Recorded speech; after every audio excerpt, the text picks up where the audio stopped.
If you cannot control your own mind, then you are just a feather in the wind of life, because your own mind is the only thing you can control. You can't control the weather. Right. You can't control other people. You can't even control whether your heart stops beating. You might have a heart attack tomorrow. You can't control anything besides what you think. If you cannot control your own mind, then you go through life with zero control, zero influence. You can't control anything. You're just a feather in the wind, waiting for life to blow you from happy place to sad place to happy place to sad place, completely hoping on the gods to be fortunate to you, because if any genuine discomfort comes your way, you're fucked. When I tell people that you are the sum of the 5 people you spend the most time with, everyone agrees. They go, yeah, that's probably true. And then they continue to hang around with people who they don't want to be. Why? There has to be a point. There has to be a point where you sit and go, okay, you're my friends, etc., etc. I love you guys. Yeah, we can talk, whatever. But I'm on a different life path.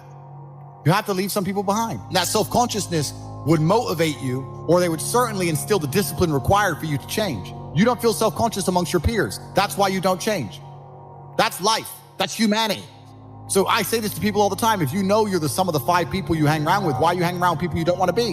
The world has become exceptionally easy for a lot of men. It used to be a different place. Most men were cannon fodder. Most of us would have ended up in wars, dying for fucking no reason. Damn. Now we don't have to do that.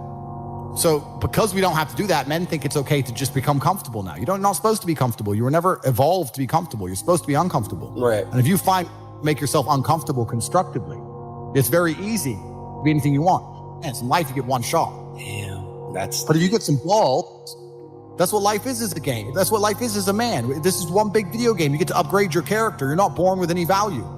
As a man, if you don't make yourself valuable, you have no value. You have to get up and do it.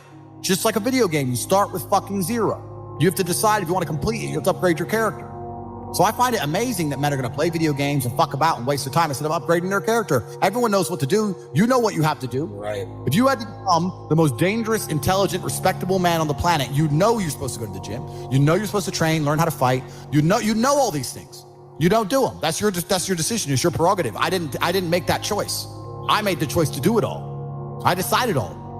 That every single man watching this can do the exact same thing. The lions that you see on TV, they weren't just born big lions. They had to fight other lions. They had to fight to get that antelope. They had to fight other animals, hyenas, jackals. They had to fight to be the boss. We're living in a comfortable world now where people think, oh, it doesn't matter. But you know what? To some degree, it does matter. It does matter. And I'll tell you who it matters to. It matters to your soul and it matters to God. I stand in the mirror with a pure heart. I know I am the best version of me that could possibly ever exist. I know that God is proud of me. There's nothing that God hates more than sloth and laziness. If God were to create a man and that man were to sit around and do fuck all, God will frown upon you. It's why you're never lucky. Start to work. Start to show God the beauty of his own creations. You'd be amazed how lucky you'll become. You loathe your own weakness. You loathe your own laziness. This is what all of these things are. I don't feel depression. How can I feel depression when I'm the most powerful version of me that I could ever fucking be? The most important thing, obviously, regarding anything you do in your life is your mindset. We're going to learn something about ourselves. We're going to learn something about how do you view the world. How you view the world absolutely and utterly shapes how you react to the world, how you act in the world, how people view you. It's all down to how you view things. There's very few things in this life we actually have any control over. I've lived an extreme life, more extreme than most. I've been a multimillionaire. I've been a nobody. I've been famous. I've been a world level athlete. I've started from nothing to the point where I had to run to the gym because I didn't even have a car to get there. I've done it all. So I've lived a very extreme life, and this is where these lessons come from. I told everyone I'm going to be world champion. Years before I even had a British title, before I even had an English title, I just started fighting. I was like, oh, I'm the next world champion. Yeah. And I just started saying it, but I said it with genuine conviction. I knew I would be the best. Good shot there from Tate. He did say the second round. And what a crunching shot. You have to understand that this world, everyone constantly tells you, do not be arrogant. Do not have an ego. People will constantly tell you to not talk in a way which is full of conviction. People do not like you to be arrogant and have an ego. This is the worst thing ever. Let me tell you a fact, number one facet of the G mindset. Your life is never going to be worse if you walk through the world believing you are the fucking man. And I believe that. I don't just say these things, I fucking believe them. And when you go through life believing you really, really are the man, you're going to lose a few loser friends. Who cares? What you are going to gain is other people on the same path. You're going to gain other people who think, yeah, well, I'm the fucking man too. This guy's the man. Let's make some money. That's what's going to happen. You need to start believing You are the fucking man. Even if you're not the man yet, even before I was world champion, I knew I was going to be the man. So I don't give a fuck. And I was happy to say that to anybody. When people called me arrogant and stupid and deluded, I just sit there and look at them and say, yeah, fuck you. I'm going to be the man. G mindset. The first thing you have to believe you're the fucking man, you can achieve anything. I'm not saying you can achieve anything easily. I'm not saying it's not going to take a whole bunch of work. I'm not saying it's going to happen quickly. But you have to believe you can achieve anything. I'll tell you something now. I don't give a fuck if to be an astronaut. I don't care about climbing Mount Everest. You give me enough time to train, I will get it done. I know that for a fact because I know who I am as a man. You need to be perspicacious. You need to understand that in this world, there's a whole bunch of people doing amazing shit that you are not doing. And that needs to piss you off. Because if it pisses you off, you become motivated all of a sudden. I was the only one who was pissed off when that Aston Martin was next to me and I had my sales job. I was the only one who was pissed off when I saw that Ferrari drive past. Other people were not annoyed by it. And they're not annoyed by it. They're not driven to be it. You understand? They're not driven to be where that person was. I'm telling you to be angry. Anger is a fantastic force. You're a fucking man. You're a full-grown man. It's perfectly fine for you to be pissed off. It's perfectly fine for you to look around at your life, look at the girl you're fucking, look at the house you live in, look at the car you drive, and get pissed off and go, you know what, I want a hotter bitch. I want a fucking nicer house. I want a faster car. There's nothing wrong if you take that anger and you direct it in the correct direction. This is the reason I stopped fighting now. People go, why do you stop fighting? Because I fought and I went through hell to get everything I now have. I had nothing when I fought. I had nothing. And I wanted the life I now have. Now I wake up in one of my 3 mansions with one of my 7 supercars and one of my 15 women. What do I need to fight for? Now, people have different motivations for different things. There's some fighters out there who fight for other reasons, you know? But my motivation was I was pissed off at the world. You look around you and you don't own the home you're in, get pissed off. If there ain't a Ferrari on your drive, get pissed off. If you don't have 10 Playboy Bunny level beauties, get pissed off. You need to sit there and realize, whoa. I have a few years of consciousness. And even less than that, I have a few short years as a young man, because age will damage you. I mean, if you're a millionaire when you're 60, it's not nearly as good as being a millionaire at my age. You need to realize you got a few short years as a young man, you're fucking wasting them. You need to sit there and go, fuck, shit, get angry. Because getting angry, forced, directed anger is an extremely powerful force. Nobody, absolutely nobody, gives a fuck about you as much as you're going to have to give a fuck about yourself. Nobody cares about you as much as they need to care to fix your life. You are never going to have any of the things you want if you do not get them yourself. Only person who gives a shit about your life truly is you. And if you don't give a shit, then you're fucked. You have to understand you are out here alone, absolutely alone. And when you understand these 3 things, you start to see how a mindset comes together. Nobody's going to save you. You're fucked. It's totally down to you. You're pissed off with your current situation and you want to change it. Plus, you believe you can do absolutely anything. This is how I thought at 18 years old. This is how I achieved so much in the short years. This is how I went from a nobody to a world-level athlete and a multimillionaire. Because at a very young age, when I had my prime resource of energy and power at 18, 19 years old, I understood those 3 tenets. I believe I can do anything. I'm pissed off I don't have the life I want. And nobody else is going to give it to me. These are 3 things you need to understand. If any one of these elements is missing, you'll never have the right mindset. The G mindset will never formulate if any one of these elements is missing. All 3 are absolutely essential. And the sooner you get your act together, the sooner you start to panic and worry and be concerned that you're 24 or 25, you're not fucking rich yet. There's 24 and 25-year-olds out there who are multimillionaires fucking the hot models. These Instagram girls with 3 million followers, they're getting dicked by someone and it ain't you. And that needs to piss you off. You need to get concerned, you get worried, you get shit, I'm running out of time. You need to get some urgency in your life. So I became a sayer. So my brother said, you've become a sayer. And what that means is I made a pact to him that my word was unbreakable, strength and honor. And that if I said something, I meant it. So I'd wake up in the morning and I'd say to my brother, I'm doing 1,000 press-ups today. Once I said it, once I spoke it, it's like a genie, it became true. If I said I was going to do 1,000 press-ups, I'd do them. Because if I didn't do them, I'd feel guilty within myself that I was the kind of person who talks shit. Because when you instill these mindsets, when your mindset changes, you start to be extremely accountable for yourself. No one's coming to save you. You become extremely accountable. So when you realize that your word is one of the few things you have on this planet, if you say things, you're going to start sticking to them. So then it becomes very easy to train. You say, I'm going to train every day this week. I'm going to train for 2 hours a day. As soon as you said it, it's basically done. If I say something, it's basically done. It's set in stone. And And this is another thing you need to understand with the G mindset. You have to be very, very specific with what you say. Because if you can instill your mindset correctly and you start to just say things, just start saying things. Then you hold yourself accountable. Say things you don't even think you want to do. Wake up and go up to your friend or your mom or whoever and say, you know what? I'm going to do 1,000 push-ups today. Say it to people. And they're going to say, no, you're not. So watch me. And then you have a choice. You're either going to succeed like a G or you're going to be a little pussy. And you're going to quit at 310 because it's hard. What kind of man are you? That's a decision you need to make. This is another facet of the G mindset. And your word has to be iron, unbreakable. You have to start meaning every word you speak. You say to someone, I'm going to get rich. You better fucking do it. Otherwise, you're a liar. You're a liar and you're a little bitch. You say, I'm going to put some muscle on. You better fucking do it. You say, I'm going to lift this weight. You better fucking do it. 99% of the people out here talk shit. They say things they half mean or things they don't mean. If I say something, I fucking mean it. Once you implement that correctly, then you get the ability to motivate yourself to no end. You get unlimited motivation because all you have to do is find the energy to say it. It's literally that easy. This is the fourth tenet and one of the most important ones because that is the power to unlimited motivation. And that's the power to be taken seriously across all spheres of your life. Be specific with your language. They sound like simple things, but to implement them correctly, truly and correctly in your mind will change your entire view of the world. When you implement these four things correctly, when you say, if I say something, I'm going to do it, my word is iron-willed. When you say that nobody is ever coming to save me, ever. When you say that I'm pissed off, I don't have the life I want to have.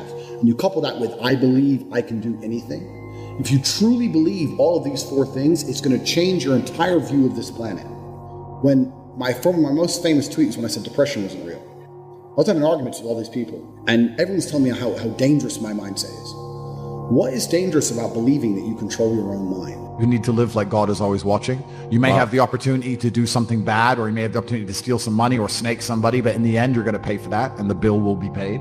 I think if you do the right thing, in my experience, if you're a person who does the right thing, firm handshake, is on time, doesn't lie to anybody, does what he's supposed to do, is honest with a good heart, is genuinely polite to everyone he meets. If you are that person, you get very far in life. I've yet to meet people who just do all the simple things right, who completely fail at life. But I've met a lot of people who snake or steal some money and they get really rich, then they lose it all, or they get rich and end up a gambling addict or depressed or etc. So you have to just understand that God is always watching. He's going to reward you in the end. That's the first thing. And the second thing I will say is that you are the sum of the 5 people you spend the most time with, and you need to curate your reality. I think the biggest problem with young people today is that they don't curate their realities heavily enough. The people that they want to spend most time with aren't adding any value to their lives, and then they end up wondering why they don't get here. When I tell people that you are the sum of the 5 people you spend the most time with, everyone agrees. They go, yeah, that's probably true. The 5 people you spend the most time with, that's what you're going to end up like. They say, yeah, that's true. And then they continue to hang around with people who they don't want to be. Why? There has to be a point. There has to be a point where you sit and go, okay, you're my friends, etc., etc. I love you guys. Yeah, we can talk, whatever. But I'm on a different life path. You have to leave some people behind. If you were to come hang out with me and you were in a room with me and my 5 friends, you'd feel self-conscious. You're right. You don't feel with your friends. If you were to come hang around with me and my crew, you would be self-conscious, and that self-consciousness would motivate you, or they would certainly instill the discipline required for you to change. You don't feel self-conscious amongst your peers. That's why you don't change. If you were to get in a room and you're the only person who ain't a fucking monster, you'd want to become a monster. If you walk through life and feel like you have nothing to prove here, if you wake up each day and go, I don't owe anybody anything, I don't have to prove anything to anybody, then you are a loser, because you are absolutely not being correct. You must prove yourself to other people. You must prove yourself to your bloodline. You must prove yourself to God. God hates the lazy. He can't stand them. If he gives you all these genetic dispositions and these natural God-given gifts, if you have 2 arms and 2 legs and you can think, and you're not trying your absolute best, that's the reason you're not lucky. He doesn't like you. He likes the people which show him the beauty of his own creation. He likes to give somebody building blocks and then to build something amazing. It's the best thing about being a man. You have to build who you are. God loves to see that. Those people, for some reason, seem to be enormously lucky, right? The person who goes, I don't have to prove anything to God. I don't owe all of my ancestors any effort. You know, for 5,000 years, people were dodging saber-toothed tigers and catching the plague and running from Genghis Khan just for my stupid ass to be born. I don't owe them anything. I don't owe them a thing because I want to play video games. These people are losers. You should walk through earth with force inside of you.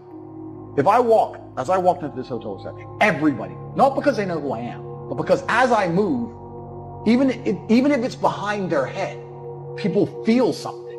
It's an energy that comes from brutal competence. That's what happens when a predator walks in a room. You pay attention next time you're in a restaurant. If a man who's truly dangerous walks in, nearly every other man kind of looks up at the same time. Feel it.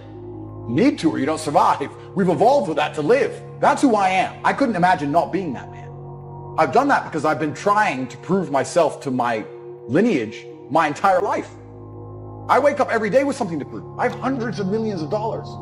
I wake up and think, more. I'm in fantastic shape, 4 times world champion. Fighting the Matrix out here by myself, more. I will have to be braver. I must try harder. All I do is prove myself. So when I hear people go, I don't have nothing to prove, then you're a loser. Peasants have never felt like they needed to prove anything. But kings felt like they needed to go and conquer land. Isn't that it's coincidental that the king, who already had it all, felt like he needed to go to some far-flung land and conquer it and take it and prove he's the king. But the peasants, oh, I don't have to prove nothing to nobody. You're a loser then. You're a dummy. I absolutely and utterly, completely have everything to prove to everybody all of the time. That's who I am.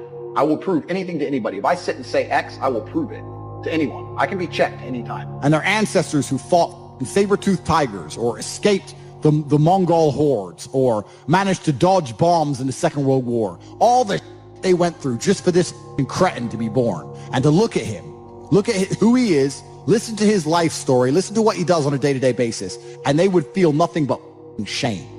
Your ancestors did all that struggling to survive, hunting and gathering, avoiding enemies, anything it took, dying at age 30 from a tooth infection, all the crap they went through just for you to be born so you could smoke weed and jack off. That's what your ancestors died for.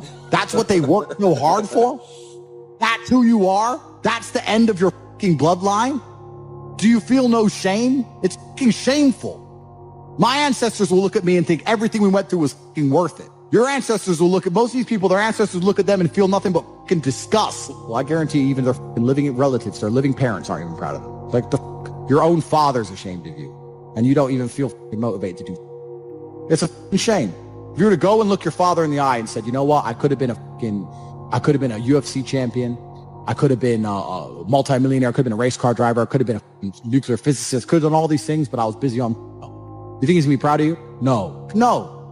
And there's men here who will deny it, right?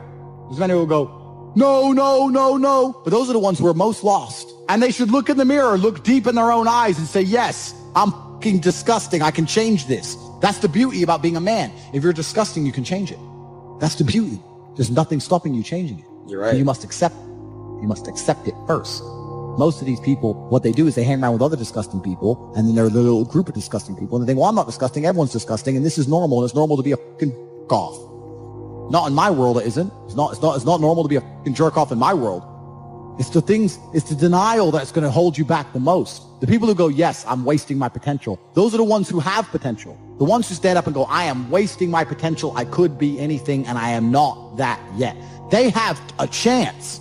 The men who go, well, no, actually, I'm fine. They're inside the matrix, fully slave-minded. They're a waste of time. But if you sit there and go, you know what? Yeah, I am wasting my potential. Yes, I can be more than I am. Even if I'm already great, I can be better. As good as I am, I still push myself to the limit every single day. I have every single thing a man could possibly want. I'm still pushing myself. This is your prerogative as a man.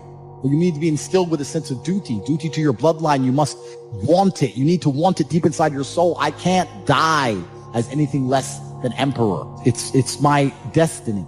There are duties that men must fulfill, whether to God or to your bloodline. If I feel extremely happy and excited, I'm going to use that as motivation or energy to do amazing things and do good and work hard. If I feel absolutely depressed and distraught, I'm going to use that as endless energy and motivation to do amazing things and work hard. It doesn't matter what you give me. Energy cannot be destroyed. It can only be converted and transferred. It doesn't matter what fuel you give me. If you give me diesel, petrol, kerosene, vodka, doesn't matter what you put inside of my engine. Hard work is going to come out. Absolutely. Success. That's all I know how to do. Making the best move on the chessboard, regardless of how losing your position is a life philosophy that most will never understand. Sometimes you look at your position on the board but still, regardless of how you are, there's still a best move. There's always a best move and a worse move, no matter how bad things are. Many people, when they get to a losing position, think, it doesn't matter, I don't have to make the best move anymore. I actually disagree. Maybe 9 times out of 10, the best move won't save you, but that one time out of 10, the best move might be just enough to save your on a long enough time frame. If you play the game repeatedly, day after day, taking risks, always making the best move, regardless of whether you're winning or losing, it will compound into an upward spiral of never-ending success. You might end up somewhere near me. You might have dinner one day. You might stop being a brokey. You might stop being a loser. If your girl leaves you, the best move on the board, perhaps is to go to the gym, perhaps is to send her flowers, perhaps is to never text her again. But you should make the best move on the board regardless. Even if you don't want her back, you should still make the best move. You should always think that way. What move will give me the best possible strategic position? That's how you think. That's how I think. Best move on the board is how you should approach your life. Next time you're in a situation, you should sit and say, okay, this is a bad situation. What's the best move I could possibly make? What's the outcome I would like? What's the most likely move to give me that particular outcome? And you'd be surprised what some of them are. I had a guy email me the other day saying he lost his job. He was the worst salesman. Well, then you deserve to lose your job. That's how sales works. It's fierce. He goes, well, I don't know. What should I do? I said, what's the best move on the board? He goes, well, I really want the sales job. I think I can get good at it. I said, well, then work for free. So do you have another job yet? He said, no. Okay, while you're applying for other jobs, instead of sitting around on your ass at home, keep working for free for the company for 2 or 3 weeks and see if you can turn it around. And he tried that. And he couldn't because he's shit at sales. But the point is, if he would have sat at home doing nothing, it wouldn't have helped him. The best move on the board was to try and prove to his company that he's actually worth something. If he was worth something, in those 2 or 3 weeks, he might have turned it around and got his job back. He still got to apply for new jobs. He didn't lose anything. Best move on the chessboard. That's how I want you to approach your life, ladies and gentlemen. It's the mental model in which you should apply to scenarios to deduce what is the best possible action. Because if you're always making the best move and very rarely making the worst move, it's pretty hard to lose. It's player versus player out here. The world is about winners and losers, and everyone is competing against each other. You are competing against me. I'm competing against you. You're competing against your friend. You're competing against your enemies. You want $1, so does everyone else. You want that hot girl, so does everyone else. You want that house, so does everyone else. What's amazing is the things you want, the main reason you want them is because other people want them. So you can show off that you have it and they don't. It is competition. Kind of like the age-old adage. If a tiger is chasing 10 people, you don't have to be the fastest. You just have to be faster than the slowest guy, because he's fucked. So considering that a lot of people are constantly making the wrong moves, if you can just start to make the right moves most of the time, you'll see exactly how easy life can be. I don't even want your energy around me, because quitters are the worst people on the planet. You can give a quitter absolutely everything and they will still fail. You can give it, doesn't matter what it is. If you go to IKEA and buy a flat pack table and put it in front of a quitter, you will never have a table. He'll look at it, and it's just long, and he'll quit. Quitters can have every single advantage. Quitters can have all the information. Quitters can have all the tutelage. Quitters can have a mentorship. Quitters can have someone who messages them every morning, hey bro, let's get it. And guess what they're gonna do at the end? Quit. They ain't never gonna have. So if you're a quitter, I don't even want you even inside my organization. I don't want quitters anywhere near me, because you're never gonna be successful. People say, hey man, you need to find what you're passionate about and do that. And what they're trying to say is only do what you like, because you have no motivation to do anything else. Well, I'm going to sit here and once again explain to you how different the world is when you have a mind which isn't warped and affected easily by outside influences. You are never going to become a robot. This has nothing to do with not feeling emotions. This has nothing to do with just becoming an empty, emotionless void of a person. That's not what this is. This is about understanding that you're a human being. You're going to feel emotions. This is a beautiful thing. And making sure that you use them in the correct way, A. And B, you do not ever let them stop you doing what you're supposed to do. I say to people often, I haven't felt like going to the gym in 2 years. I'm wearing my gym clothes right now. I just finished training. I haven't felt like training in 2 years. After 10 years of professional fighting, after giving my life to exercise, genuinely, I have not woke up and felt like, oh, I really want to train. I haven't felt that way in a long time. That's why I retired from fighting. But I have still gone and I have still trained regardless of how I feel. So this is one of the tenets, and there's going to be a lot of things you're going to learn, of an iron mindset. It's the ability to not let your feelings affect you, and sometimes to do the complete opposite of how you feel. Because you're not going to very often feel like working hard. You're not going to always feel like doing the right thing. You're not always going to be motivated. The idea that you need to be constantly motivated shows how weak your mindset is. I don't need motivation to go to the gym. I cannot want to go with every fiber of my being, and I will still be there.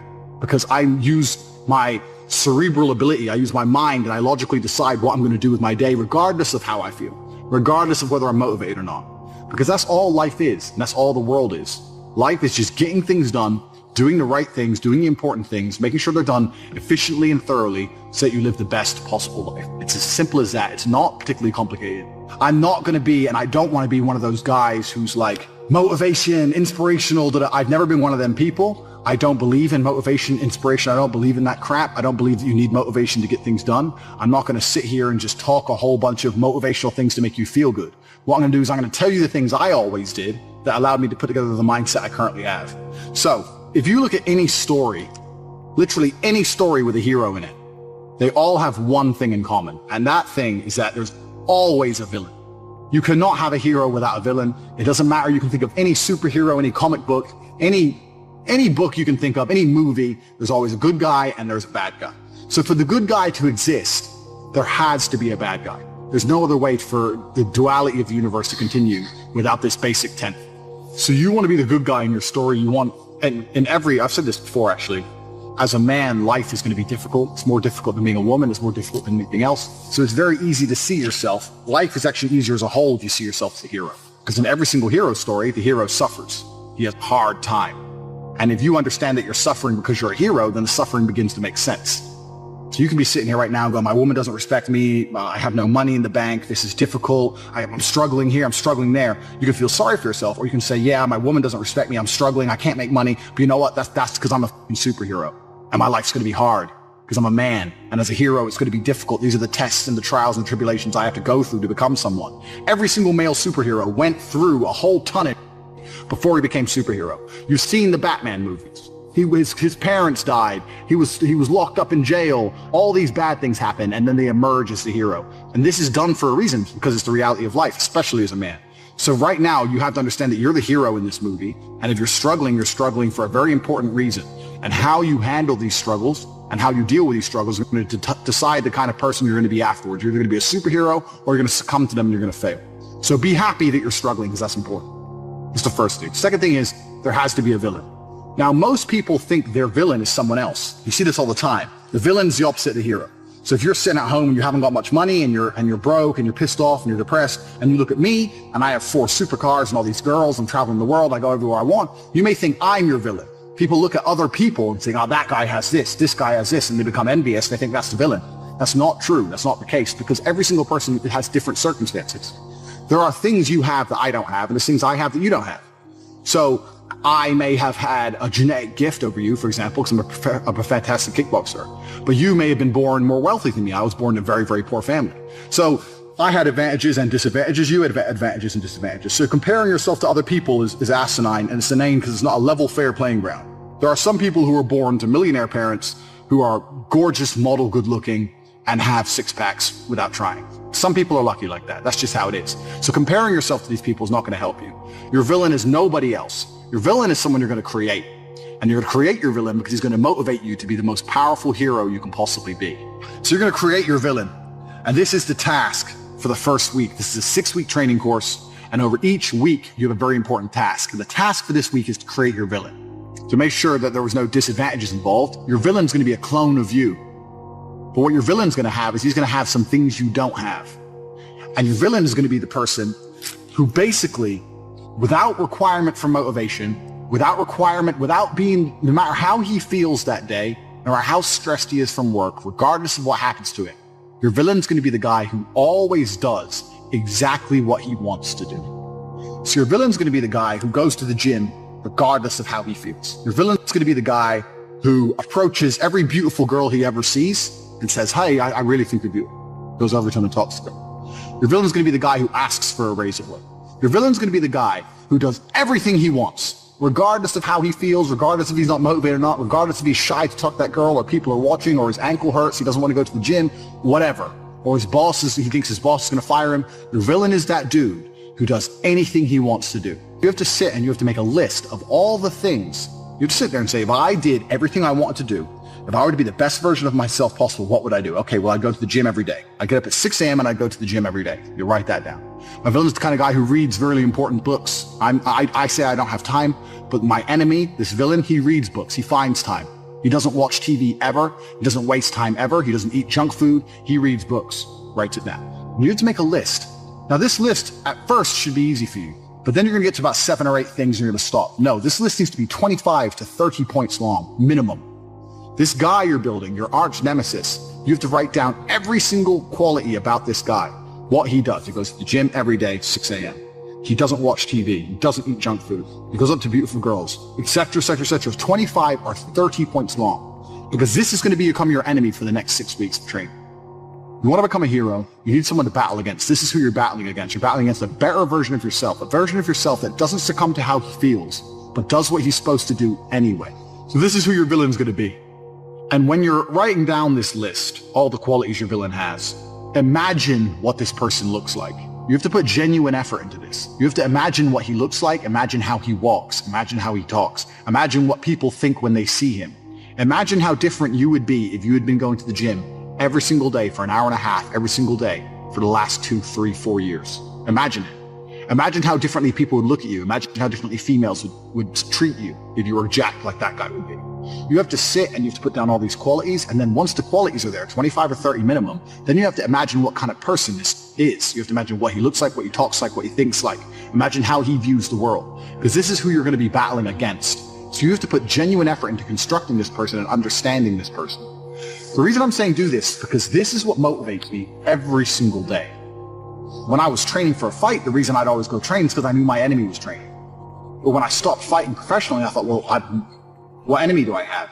And I realized I had to create my own. So when I don't feel like going, I imagine I've built my own enemy. I won't even list all the things that my enemy has. He has a whole bunch of shit I don't have. And he would be an nearly impossible person to be. But when I sit and I don't feel like going to the gym, I know my enemy's training, because he trains no matter what, regardless of how he feels, regardless if he's pissed off, or if there's traffic, or it's raining, or he's tired. My enemy trains. When I see a girl and she's beautiful, but all her friends are there and I'm afraid they're going to laugh at me, my enemy wouldn't give a f***. He'd go over there anyway. That's who he is. He's the man. So when I understood who I was truly battling against, then you have 2 choices. You either rise up to try and take him on, or you become a little pussy. You have the choice. Do I want to lose to this man I've created and I've built? Do I want to lose to him, or do I want to beat him or compete with him? And you have to make a choice, and you sit there and go, well, I know that the person I created in my mind, my arch nemesis, would go over there and he'd talk to all the girls. And he'd 2 of them, let alone 1. This is an extremely important facet. And for the next 6 weeks, we're going to be doing lots of things that are going to revert back to the enemy that you've created. So you'd have to put genuine effort into putting together this person. You have to imagine everything about them. From start to finish, you have to imagine standing next to them. If you were standing next to this guy right now with no shirt on, who would girls want to, who would people respect? And the crazy thing about all of this is that this person is you. This person is you. It's just you with a little bit of a different path or a different take on life. It's you who's the person who does whatever he's supposed to do regardless of how he feels. It's you with an iron mind. This is the exact point. The reason creating this enemy is so important, and the reason viewing him and seeing how he sees the world and understanding how important and powerful this person is important, is because that person is you. That person is you who does what he's supposed to do without fail. That's all it is. And when you truly, truly put this person together and you truly, truly understand it, and you find out what you could be and you find out what you're battling against, you're going to become far more difficult to demotivate. It's going to be much harder for someone to say to you, don't go to the gym, because you're going to know, well, my enemy, this guy, give him a name, whatever. This dude's going to the gym. That's why he looks how he looks. And that's who I'm being compared to. So I have to go to the gym. Oh yeah, but I'm tired. Well, you don't go then. My training partner doesn't want to go. Fine, you don't go. I am going. I'm not the guy who's going to let this man beat me. And you have to start comparing yourself to this guy in every single facet. I still do it to this day. I compare my bank balance to this guy's and he's killing me. I compare my body to this guy's, he's killing me. I compare so many things about myself. You guys may look at me and go, oh, Tate, millionaire, girls, this, that, that. I'm still comparing myself to this person I've created. And I know that I'm losing. And that's what drives me forward. That's why I don't miss the gym. That's how I find a way to make money. That's how I do whatever it takes to succeed, because I know who I'm battling against. Most of you guys have no enemy. You have no enemy. Or you have an enemy which is somebody else. You're looking at Justin Bieber or Drake or something. That's not going to motivate you. That's pointless. It's not going to help you. Or you have no enemy at all. You have a support structure around you, and you have people say, oh, you're great just the way you are. You're beautiful just the way you are. And you're sitting there and living in your little comfort zone with a little bitch. Put this enemy together from start to finish. And when you truly put this list together, you truly create this person and truly understand that it could be you. It's going to be far more difficult to stop you doing what you need to do in the future. You can give a quitter absolutely everything and they will still fail. You can give it, doesn't matter what it is. If you go to IKEA and buy a flat pack table and put it in front of a quitter, you will never have a table. He'll look at it and it's just long and he'll quit. Quitters can have every single advantage. Quitters can have all the information. Quitters can have all the tutelage. Quitters can have a mentorship. Quitters can have someone who messages them every morning, hey bro, let's get it. And guess what they're gonna do at the end? Quit. They ain't never gonna have. So if you're a quitter, I don't even want you even inside my organization. I don't want quitters anywhere near me because you're never gonna be successful. Yeah. There's a lot of young men now, young women that require that discipline. What kind of advice would you give them, practical advice? Yeah, I think that you have to live. There's a lot of practical advice I can give. In terms of the religious sense, I would say you need to live like God is always watching. You may have the opportunity to do something bad, or you may have the opportunity to steal some money or snake somebody, but in the end, you're going to pay for that and the bill will be paid. I think if you do the right thing, in my experience, if you're a person who does the right thing, firm handshake, is on time, doesn't lie to anybody, does what he's supposed to do, is honest with a good heart, is genuinely polite to everyone he meets. If you are that person, you get very far in life. I've yet to meet people who just do all the simple things right, who completely fail at life.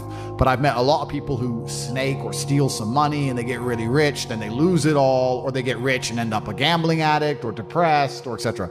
If you want a good society, so then you have to argue and sit and say, do these people want a happy, functioning society, or do they want something else? I have to live the exact same life regardless of how I feel. So for me, happiness is not a good indicator on how life should be lived. You shouldn't wake up and say, how happy am I today? How does that affect how I act? That's not how I operate. I wake up and say, what must be done? What will allow me to be proud of myself? What will allow me to achieve? And those things will be done regardless of how I feel. And that's how the most successful people on earth all operate. The most successful people on earth don't only do things because they feel happy about doing them. The whole world doesn't give a fuck if men are happy or not. Nobody cares about men being happy. We talk about women being happy. We want children to be happy. If you look at a full-grown man on Christmas morning, he's smiling because his wife is smiling. He's smiling because his children are smiling. Nobody even buys him anything. What do they buy the dad? Socks? Nobody cares about men being happy. So why do you as a man care about you being happy? That's how you're going to fall into these traps. I'm a very content person. I live a fantastic life. I'm not miserable or depressed. I'm not sad ever. But I don't wake up and go, I want to be happy today. No, sir. I wake up and say, okay, things must be done. And those things will be completed regardless of how I feel. Regardless of how I feel. You can lock me in a dungeon for an unknown amount of time in Romania, and I will still complete as many push-ups as I can possibly do. In the dark by myself. What else am I going to do? Sit there and be sad? Happy or sad? Push-ups must be done. It's called duty. It's called honor. It's called pride. If you had these things, you would never do dumb shit in the first place. So you have to just understand that God is always watching. He's going to reward you in the end. That's the first thing. And the second thing I will say is that you are the sum of the 5 people you spend the most time with, and you need to curate your reality. I think the biggest problem with young people today is that they don't curate their realities heavily enough. The people that they want to spend most time with aren't adding any value to their lives, and then they end up wondering why they don't get it. I stand in the mirror with a pure heart. I know I am the best version of me that could possibly ever exist. I know that God is proud of me. There's nothing that God hates more than sloth and laziness. If God were to create a man and that man were to sit around and do fuck all, God will frown upon you. It's why you're never lucky. If you're listening to this and you think I'm never lucky, I'll tell you why, because God dislikes you because you're fucking lazy. Start to work. Start to show God the beauty of his own creations. You'd be amazed how lucky you become. Wow. God is unhappy with these people. And inside their hearts, they're unhappy. We talk about depression, anxiety, all those things you mentioned earlier on this podcast. That comes from self-loathing. You loathe your own weakness. You loathe your own laziness. This is what all of these things are. It's so easy to win if you can control your own mind. It seems that nobody fucking can. If you cannot control your own mind, then you are just a feather in the wind of life, because your own mind is the only thing you can control. You can't control the weather. Right. You can't control other people. You can't even control whether your heart stops beating. You might have a heart attack tomorrow. You can't control anything besides what you think. If you cannot control your own mind, then you go through life with zero control, zero influence. You can't control anything. You're just a feather in the wind, waiting for life to blow you from happy place to sad place to happy place to sad place, completely hoping on the gods to be fortunate to you, because if any genuine discomfort comes your way, you're fucked. It is trained. Like everything else in life, it is trained. So if you find yourself not appreciating what you have until it's gone, then you must blink and cure your brain. If you find yourself unable to focus or concentrate on tasks, you must blink and cure your brain. If you find yourself unable to go and dedicate yourself to something you don't want to do, you must blink and cure your brain. In the world we live in today, it's hyper competitive. And if you want to be the kind of man that has the choice of women to choose a good one, you need to be an excellent man. It's no longer acceptable for you to just be an average Joe or below average. You have to get up and you have to work hard and you have to be smart and interesting and you have to be charismatic and make some money and be in good shape, and you have to try very hard. Genuine masculinity is not out here to hurt people. Absolutely the opposite. It's out here to protect. And when bad things happen, they call traditionally masculine men. If you need a firefighter, you need a masculine man. When you call the police because of the problem you had, you want masculine men. And as soon as a woman or a man is in trouble, when you look for backup, you look for masculine men. And masculine men have a duty to provide and protect those they care about. We have a duty to do things we don't feel like doing because we know we're supposed to do them. And that's why we stayed in the Titanic and died. Those were masculine men. Life as a man is exceptionally difficult. I say the most beautiful and the most terrifying thing about being a man is you're born without value. Society doesn't care about you. You're only going to be cared about based on how useful you are. You have the chance to build yourself up and become a superhero if you're prepared to do the hard work and be indefatigable enough to never quit. But if you're going to stand around and wait for a handout, nobody's going to ever respect you. And I think that a lot of people have forgotten about how difficult, how competitive it is as a man. We're always in constant competition with each other. And it's your duty as a man to stand up and say, I want to be as important and strong and good-hearted and God-fearing as possible. And I need to work hard to achieve those things. Look at it. That's how life should be. You should have a duty to your ancestors. I was instilled with a duty for a very long time to honor my ancestors through achievement. And I was told from a very young age that the only thing your ancestors are interested in is achievement. Even to this day, when I do podcasts, people repeatedly talk about my father. If I wasn't successful, he wouldn't be spoken about him. He died 9 years ago, and he was a good chess player, but no one's really that interested in chess. The reason he lives on is because I'm so monumentally successful that people are interested in my origin story, and he is mentioned.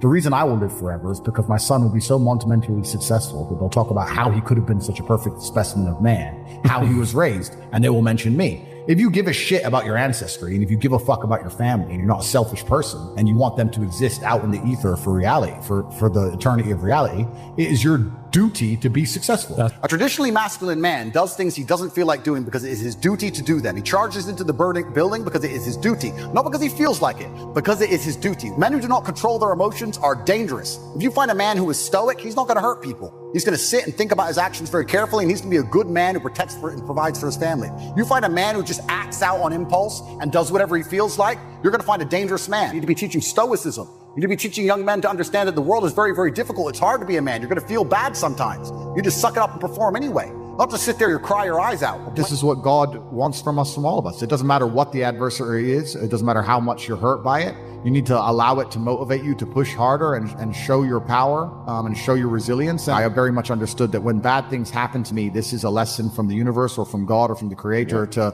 to stand up and show who I am and who I can be, and to take all of the pain and anguish and disappointment and heartbreak and all of this and turn it into a force I can use for good and to make myself a better person. And I think if you don't approach life this way, that you're always going to struggle, because life is hard for everybody. It's going to be hard. It doesn't matter who you are or what you do. You need to be resilient to it. If you're just any man who's out there in the world today, you need to look at some problems that need solving, either for yourself or for society, and find a way to fix them. And I think that you should just adopt some problems and try and fix them. It doesn't matter what it is. You can just try and fix the litter in your area, or you can try and get a six-pack or whatever you want. So if you love your family and you love your last name and you're proud of yourself, then you have a duty to be massively, monumentally successful, to show homage to your ancestors. I find it amazing there are people out here today who are going to sit and say, oh, I'm sad, I'm too depressed, I don't want to work hard. Do you understand that only 200 years ago, there were peasants out working a field, starving, surviving the Black Death, surviving the plague, struggling to exist just to reproduce, so that 200 years later, you can be the end of their bloodline, for you to sit on your ass and do fucking nothing. Like, well, you're a fuck up. You're fucking up your entire bloodline of your entire ancestry. You owe these people things. They went through hell for you to exist. You have a debt. You have a duty to pay. You have to be the best possible version of yourself. And the same to God. God loves people who try. God loves people who work hard. It's amazing if you try your very best all the time, what God will give you. He'll give it to you, anything you want, if you actually try. Not convincing yourself you try, actually try. They're different things. Disappearing from society. It used to be like, I am Andrew, son of Emery. It was all about who you're a son of. Yes. Right? Exactly. And it's all vanishing now. Yeah. But you have a legacy you can build. And And I love the fact that when I was growing up, when my dad walked into a chess tournament, people were scared because his name was said and they were fearful of his last name. And now people are fearful of the last name again because of me, and they will be again because of my son. And this is the beauty of life as a man. And one of the most terrifying but also gratifying things of life as a man is that we're all born relatively valueless. I don't think women are born that way. A woman, if she's born, especially if she's attractive, has an innate value. People just want her no matter what. But as a man, if you're not an important man, nobody gives a fuck about you, and they're never going to care. So you have to build yourself from the ground up, and that's scary for a lot of people, but it's also a massive opportunity. You can decide if you want to be a famous musician or a nice sensitive poet or a painter or a kickboxing world champion or a businessman. You get to decide on all the different characters in the video game. You can choose, who do I want to be? And then if you actually try, you can become it. Isn't that amazing? You can wake up and go, you know what? I want to be this kind of guy. I knew who I wanted to be. I wanted to be the dude pulling up in the Lambo, 3 a.m, gets out. Everyone's like, who is this big, strong, rich dude? I wanted to be that man, so I became it. And if you don't want that, if you want to go be a musician and play guitar and get a bunch of chicks and chill in Bali and smoke weed, whatever, go, you can choose your character and build it. And there's also some universal constants. Like a lot of people don't have the ability to understand the compounding effect of doing the right thing time after time. Even if you start a new business and you don't know what to do. I guarantee if you're always on time, if you're a builder and you're always on time, take the basic shit, just be on time. Yeah. Over time, you may think, oh, I'm just on time, no one notices. Trust me, across 10 years, that's the difference between being a successful builder and not being a successful builder. Just stick to the absolute basics and do the right thing and know what you're supposed to do. And this is why I have so little sympathy for people who go, oh, I'm trying to make it and I can't, because I think they're lying to me and they're lying to themselves. I got a lot of emails, a lot of messages, a lot of people like, bro, I'm trying my best. And my answer is simply, no, you're not. I really don't think they're trying their best. Maybe I come across and I seem non-sympathetic, but I'm from a council estate in Luton. I'm now a billionaire. And it's because I actually tried my best. A lazy person thinks he's working too hard, and a successful person thinks he isn't working hard enough. And we're doing 20 times the work they are. And we're like, oh, I could have done more, could have done this. Oh, I missed that today, can't miss that again. Oh, I should have taken that call. I should have flown there. I should have. That's, we have guilt about it. They don't give a solitary fuck. And even if you pointed it out to them, they'd sit there and go, oh yeah, and they'd make some excuse for it. It's the brutal arrogance of people. It's like, if you're not going to take any action at all after 2 hours of being educated, then you're going to just stay a loser. Yeah, 100%. That's the reality. There's nothing that God hates more than sloth and laziness. If God were to create a man and that man were to sit around and do fuck all, God will frown upon you. It's why you're never lucky. My life is GTA. I don't need to play a game for GTA. If I want a gun, I'll fucking buy it. If I want a car, I'll fucking buy it. I want a bitch, I'll get her. It's me. I am GTA.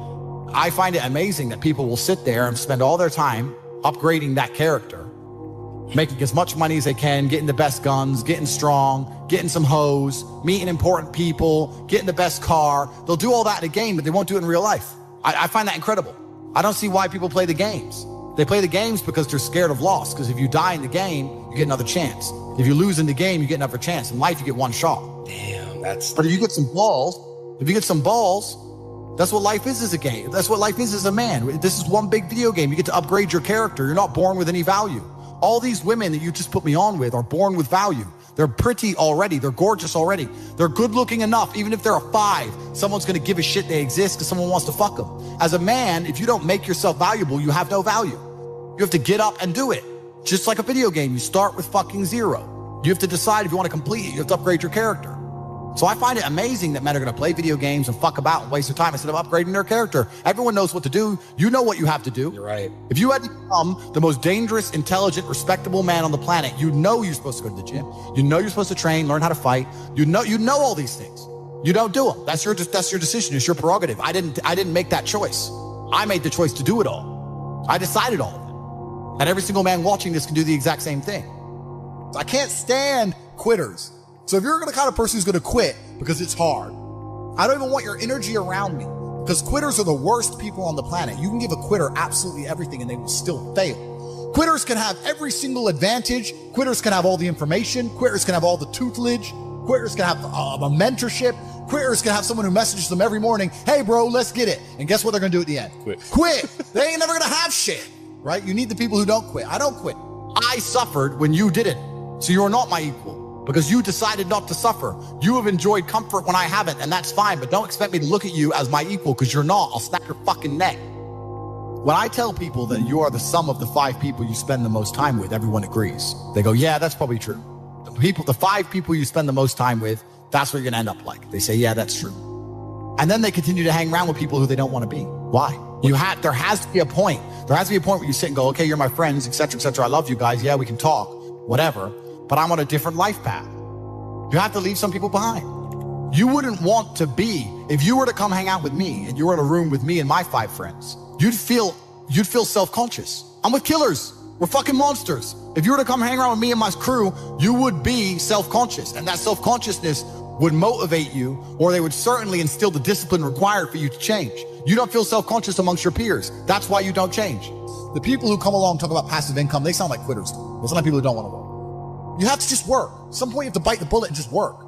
So when someone comes to me and talk about passive income and they're a brokey, I'm like, you are just lazy. You are lazy. You'll never get anywhere. Lazy people never get anywhere in life. Doesn't matter what it is. Doesn't matter if it's tennis or money. If you're lazy, you're never going to get. If we were still in the animal kingdom, the lions that you see on TV, they weren't just born big lions. They had to fight other lions. They had to fight to get that antelope. They had to fight other animals, hyenas, jackals. They had to fight to be the boss. We're living in a comfortable world now where people think, oh, it doesn't matter, it doesn't matter. But you know what? To some degree, it does matter. It does matter, and I'll tell you who it matters to. It matters to your soul, and it matters to God. There's nothing that God hates more than sloth and laziness. If God were to create a man and that man were to sit around and do fuck all, God will frown upon you. It's why you're never lucky. If you're listening to this and you think I'm never lucky, I'll tell you why, because God dislikes you because you're fucking lazy. Start to work. Start to show God the beauty of his own creations. You'd be amazed how lucky you'll become. Lessons and trauma, and the more you go through, the better of a man you are. And if you were to find the best men on the planet, I guarantee they've been through a bunch of terrible things. The only way you learn lessons in life are the hard way or the harder way. I try and say to men overall that life as a man is pretty shit, and you're going to feel shit for a pretty large percentage of the time. But you're only going to ever escape that if you just perform regardless. You have to perform when you feel bad. As a man, you can't say, I will perform when I feel good.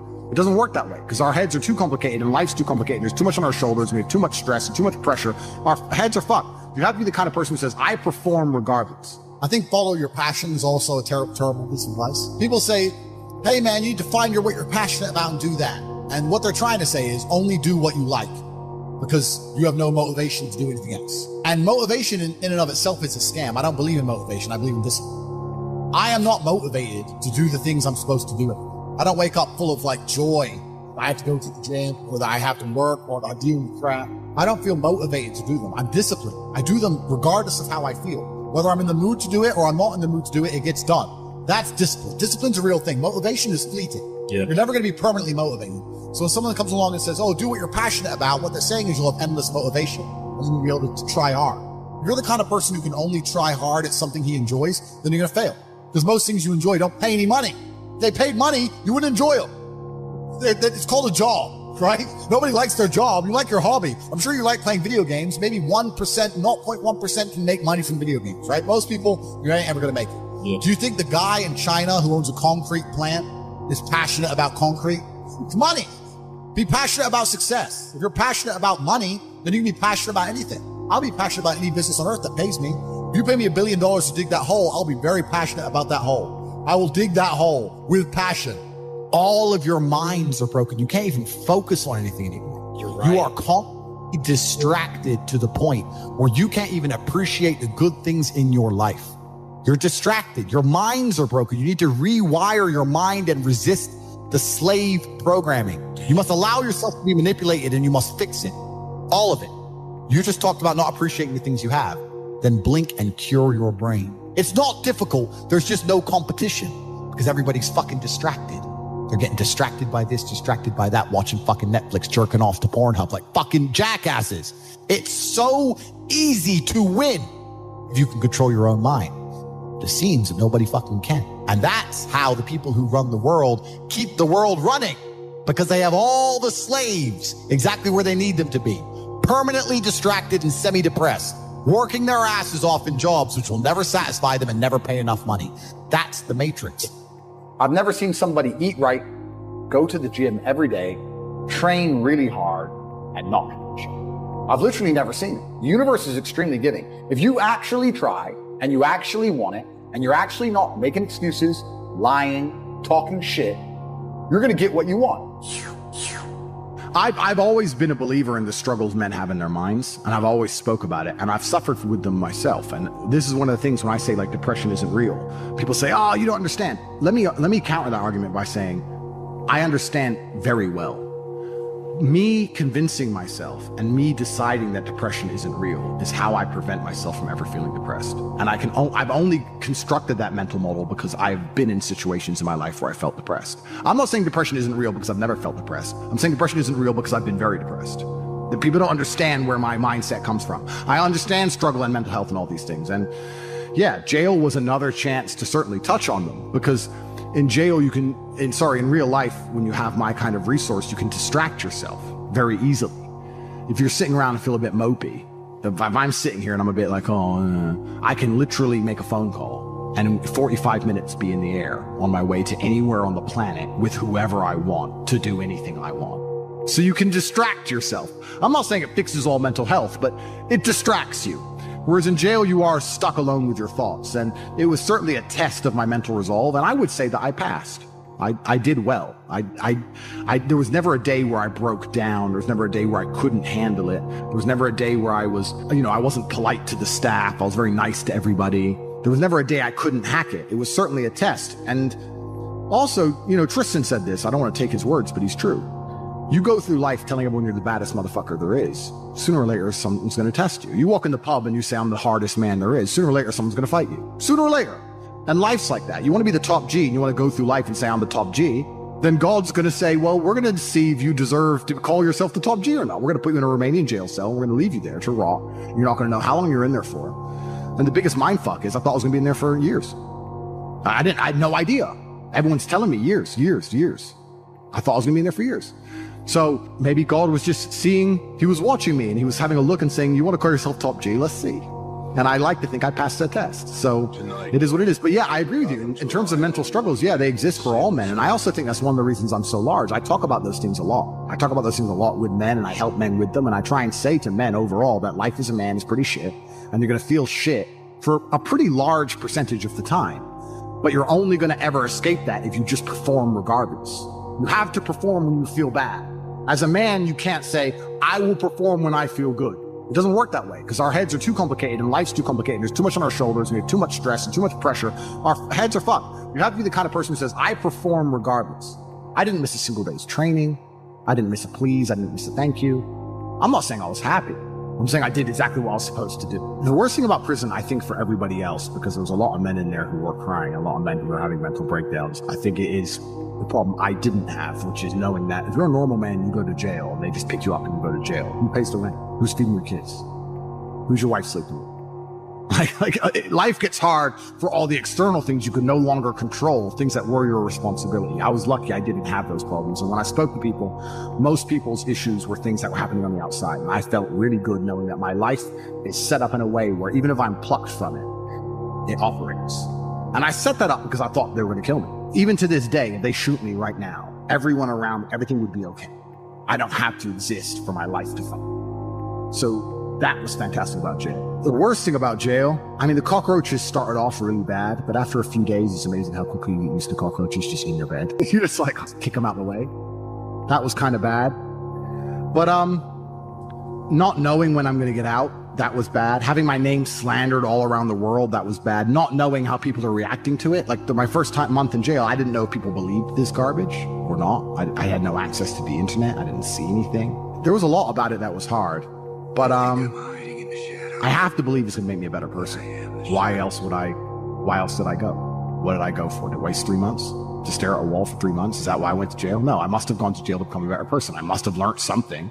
I have to self-analyze and find the lessons and pick it out. And I think a lot of people don't do that with all the bad situations in their life. And regardless of whether you went to jail or a woman left you or your business failed, whatever it is, you need to analyze the entire situation and say, okay, what can I learn?